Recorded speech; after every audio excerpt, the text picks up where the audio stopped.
Fala pessoal, tudo bem com vocês? Hoje nem tem vinheta, vamos falar dessa vitória incontestável do Internacional, que foi muito superior na partida, poderia ter feito muito mais do que os 2-0 e mostrando claramente a diferença, né, entre um time montado, consolidado, consistente, bem treinado, contra um time que nem dá para caracterizar como um time, né? É um punhado de jogadores dentro do campo tentando se encontrar.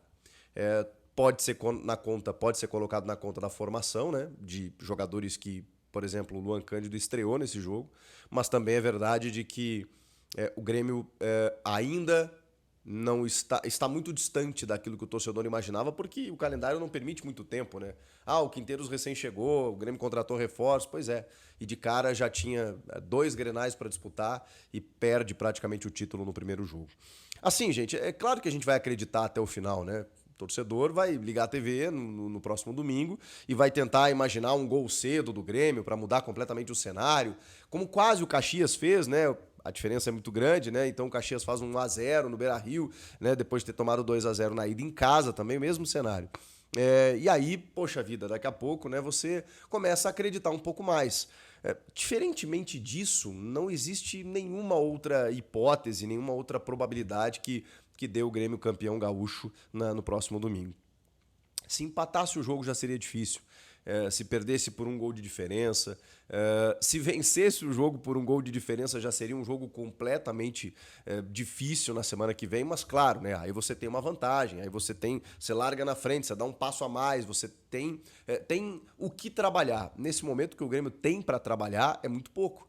Primeiro, o time não inspira confiança, porque não basta apenas pensar na vantagem. Não basta apenas pensar que o jogo começa 2-0 para o Inter. Basta também você pensar de como esse Grêmio vai enfrentar esse Inter, sendo que a gente tem dois jogos de parâmetro, jogos recentes. Um Grêmio que era outro Grêmio, é verdade, acho até mais fragilizado ainda naquele 1-1, e depois nesse Grêmio em que a gente imaginava com um pouco mais de força e toma um totó, um chocolate, um amasso, um massacre.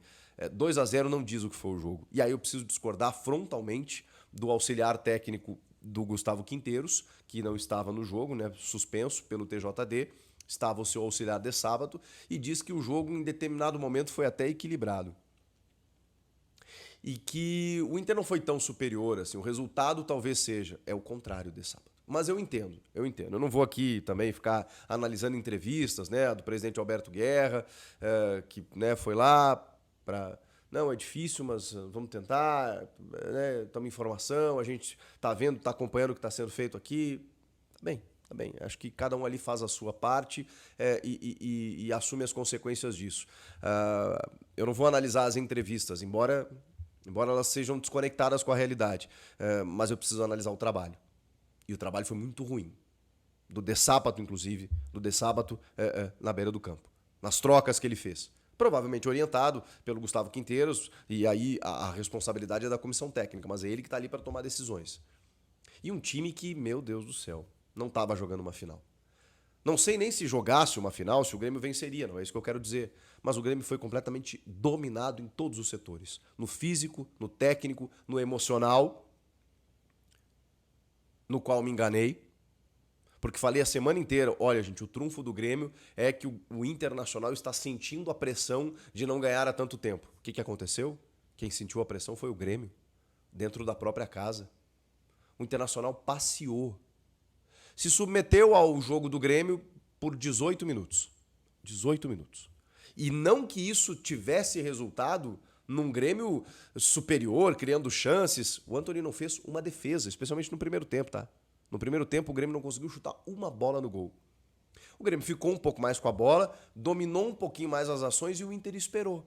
E eu, observando o jogo, pensei o seguinte, tá, quando é que o Inter vai entrar no jogo? Entrou aos 20, para fazer o primeiro gol aos 22 e o segundo aos 25. E acabou com o jogo. Acabou com o jogo. O Inter teve nos seus dois laterais grandes triunfos no jogo. Aguirre jogando muito bem. O Bernabé, então, se você der espaço para ele. E o Pavon, cara. O Pavon, cobrindo muitas vezes o Lucas Esteves por ali. Eu não sei, ele fez algum concurso de carrinho, porque ele estava afim. Todas as jogadas, ele entrava no carrinho, os caras davam o corte e ele passava lotado. Que é isso? Que é isso? E o João Pedro sobe muito, né? Então o Bernabé teve muita liberdade por aquele lado. O Gustavo Martins, que a gente pediu como titular, que é um menino promissor, estava numa atuação assim, numa tarde lamentável, lamentável.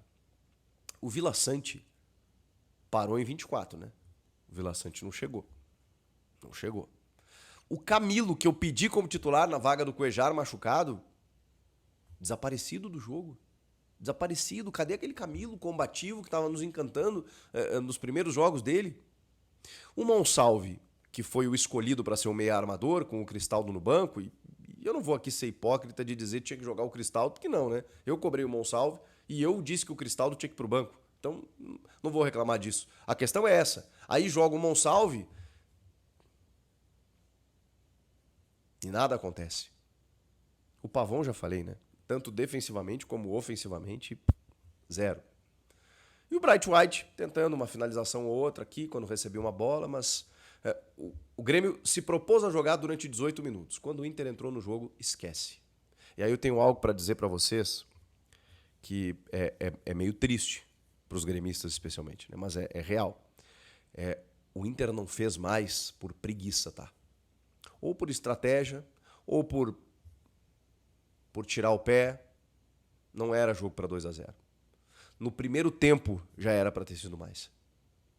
No primeiro tempo já era para ter sido mais. No segundo tempo, o Grêmio melhora um pouquinho, muito por conta da estratégia do Inter, de administrar um pouco, né, e explorar o contra-ataque. E por pouquíssimo o Inter não faz mais gols também.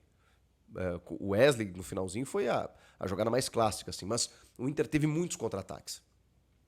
E olha, em alguns momentos a defesa do Grêmio se atrapalhou. O Grêmio frequentou mais o campo ofensivo, é verdade, mas assim, cara, muita ligação direta. Mas assim, do Volpi, do Wagner Leonardo, muita bola em profundidade. E a defesa do Inter foi primorosa. Aí eu preciso falar do adversário, né? O Roger explicou na coletiva que ele baixou o Fernando, que era primeiro volante, para praticamente um terceiro zagueiro, para dentro da área, para fazer uma linha de 5. E o Grêmio não conseguia chutar a gol, porque sempre que o Grêmio tentava um arremate, e eles não eram muitos, explodia um jogador do Inter. O Inter botou um muro à frente da defesa. E normalmente ainda pegava uma segunda bola para partir no contra-ataque. O Grêmio teve algumas bolas paradas, teve o gol anulado lá por bastante impedimento do Arezo, teve uma outra chegada que passou perto ali e tal, mas nada demais, nada demais. O Grêmio não construiu sequer para diminuir a vantagem. E o Inter meio que satisfeito com 2-0. Se o Inter espetasse um pouco mais, se o Inter tivesse um pouquinho mais de ímpeto no segundo tempo, tinha terminado o campeonato na Arena do Grêmio. Não que ele não tenha terminado ainda, mas é que o 2-0 deixa aquela margem, né? Do tipo, como eu falei, o Grêmio vai lá e descola um gol cedo no Beira-Rio. Pode ser, né? Que deu uma... Mas pode ser que tome 2, 3 depois na sequência. O grande problema não é, de novo, a vantagem, nem o time do Inter. É esse time do Grêmio. Que eu não consigo nem chamar de time. Não existe como time ainda. As coisas ainda estão se acomodando. Quem é a defesa titular? Hoje jogou o Gustavo Martins, porque o Gemerson está suspenso. Mas quando o Gemerson joga, a gente também se preocupa. Isso vale para o Rodrigo Eli. O Lucas Esteves está chegando, ainda tímido. O Luan Cândido entrou bem, deu um passe para o Amuso. O Amuso, que entrou um pouco afobado também, está chegando. O Christian Oliveira, acho que jogou bem. Assim, dentro daquilo que... tentou, né, cara? Tentou, mas sempre pegou uma marcação muito forte pelo lado dele.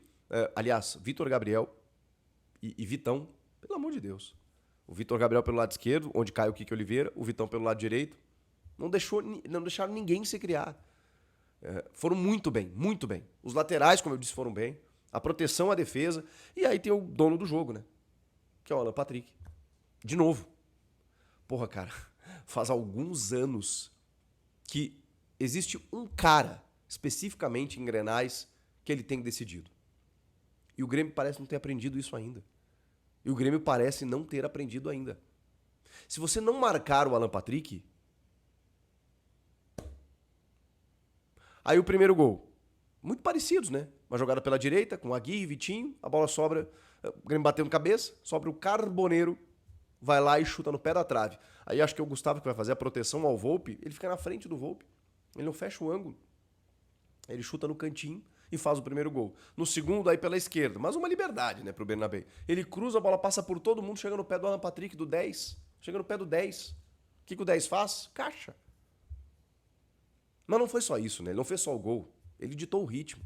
Ele domina a bola, ele esconde a bola, ele faz o time jogar. Voltando de lesão, saindo no segundo tempo. Mas aí no segundo tempo, como eu reclamei do Amuso aqui, né? Reclamei não, falei que ele entrou afobado e tal. A primeira troca do de sábado, eu pensei assim, caramba, ele tá trocando pra não tomar mais? Ele bota o Edenilson. Demora, acho que já era pra tocar no intervalo, demora uns 10, 15 minutos e põe o Edenilson, que entrou por dentro pra auxiliar o Monsalve na armação e ter um pouquinho mais de experiência. O Guerra falou sobre isso na entrevista depois do jogo, de que às vezes falta um pouco de casca. Porque é isso, né? O Grêmio tem uma média de idade muito baixa. 2 anos a mais, eu acho. 3 anos a mais do que a menos do que o Internacional. Mas quem é que resolveu o Grenal? Foi o, entre aspas, veterano, Alan Patrick. Você pode ter juventude, você pode ter correria, mas na hora de chamar a responsabilidade... E não seria o Cristaldo, tá? Para quem tá dizendo que o Monsalve é muito jovem para essa função ali, não seria o Cristaldo também. O Kike Oliveira tem 22 anos, o Amuso tem 24. Realmente o Grêmio tem uma média de idade mais baixa. O Wagner Leonardo é mais jovem, o Gustavo Martins é um menino. Tudo isso é verdade. O Grêmio está montando um time que pode ser que os frutos venham ali na frente. Mas, por enquanto, eu só posso trabalhar com os fatos. Os fatos é que o Grêmio foi amassado pelo Inter no 1-1, jogando em casa. Foi amassado pelo Inter no 2-0. Foi bem contra o Juventude na Arena, naquele primeiro jogo. Talvez o jogo modelo do Grêmio. Contra um adversário um pouco mais forte, né? Que, apesar de tudo, é um adversário de Série A. Em Caxias, pelo amor de Deus. Terrível. Teve a expulsão e tal. Tem alguns contextos. Mas quando o Grêmio pegou adversários um pouquinho mais fortes, se atrapalhou. E olha que eu não tô nem contando aí na conta o São Raimundo, que não tem nem divisão para jogar. Agora, no meio da semana, o Grêmio tem o Atlético, que é da Série B, lá de São João del Rei, de Minas Gerais. Regulamento de Copa do Brasil, jogo único, precisa ganhar. No meio dessa final do Campeonato Gaúcho. O que eles vão fazer? Me pareceu que o Grêmio vai contratar mais, ou seja, vai gastar mais. Pensando em Sul-Americana, brasileiro, mas eu não consigo nem pensar nisso agora. Eu só consigo mirar 45 pontos para a gente sobreviver no brasileiro. Claro, ainda depende da formação desse time e entender que o Campeonato Gaúcho já foi. Chico, você pulou da barca, jogou a toalha, não sei o quê. Não, gente, eu tô sendo muito sincero porque assim, a gente precisa saber perder. Ok, a derrota ainda não está consumada do título, mas ela está encaminhada. E a gente precisa entender que perde, quando perde, por que perde. E o Grêmio está perdendo por razões muito óbvias. Por uma demora na formação desse time contra um adversário que é superior. Gente, o Inter hoje é superior. E aí, desculpa eu ter que falar para alguns gremistas que são meio nervosinhos, irritados com isso, mas o Inter tem técnico. Não estou dizendo que o Quinteiros não é técnico, eu não sei ainda. Ele chegou faz pouco tempo, tem um mês e pouco ainda no comando do time. Se ele vai ter tempo, eu não sei. Se ele não cair pro Atlético. Se ele cair pro Atlético e perde o título domingo, já era, né? Vocês acham que o Guerra vai ter convicção? Pode ser até que tenha, mas acho muito difícil suportar a pressão. Então eu não sei o que o Quinteiros pode dar. A verdade é, o Roger eu sei. Eu conheço o Roger há muitos anos, vocês também. E todo mundo sabe o que o Roger pode quando tem tempo de trabalho e peças para resolver. Todo mundo sabe a capacidade do Roger. Olha o que ele fez, gente. Olha o que ele está fazendo. Olha o que ele está fazendo com o time do Inter. E não é uma questão assim, meio ao acaso, ou qualquer técnico faria isso. Gente, ele perdeu de novo. Ele perdeu um lateral direito que ele improvisou, que foi o Bruno Gomes, por lesão. Pegou o Aguirre e está fazendo o Aguirre jogar. Ele perdeu o parceiro do Vitão, ele não tinha o parceiro do Vitão, o Inter foi nas compras, contratou lá Cleiton Sampaio, Rogel, ele pegou um menino, Vitor Gabriel, botou na defesa. O que aconteceu? Porra! Menino com 18 anos, cara. Gente grande. Ele perdeu o Thiago Maia, botou o Bruno Henrique lá, fez o Bruno Henrique jogar. Aí o Inter contratou bons pontas, Vitinho, Carboneiro, mas já tinha o Wesley. fez o Borré jogar atrás do Valência para não perder o Valência, recuperou a confiança do Valência. O Valência saiu no segundo tempo hoje, fez um puta jogo. Um puta jogo. A gente não vai enxergar isso? A gente não vai reconhecer isso? Eu também tô magoado, que é o Roger que tá nos tirando a chance do Octa. Mas ele tava aqui, né? E a gente não quis. Porque a gente achou que, enfim, talvez não fosse subir com ele naquele time horroroso. E que mesmo com aquele time horroroso que ele tinha, ele ainda ganhou o gauchão, tá? Na casa deles, metendo um 3-0. Com um time assim. Mas aí a gente mandou embora. A gente nunca valorizou. Ele foi ser feliz, foi fazer a vida dele. E aí a gente tem que aguentar esse tipo de coisa. O futebol, ele repete a vida, rapaziada. Você faz aqui, você toma ali. O que vocês acharam do jogo? Vocês gremistas estão confiantes? Vocês colorados já estão comemorando? Faltou algo a dizer? Comenta aqui, inscreva-se no canal, eu volto na próxima. Tchau.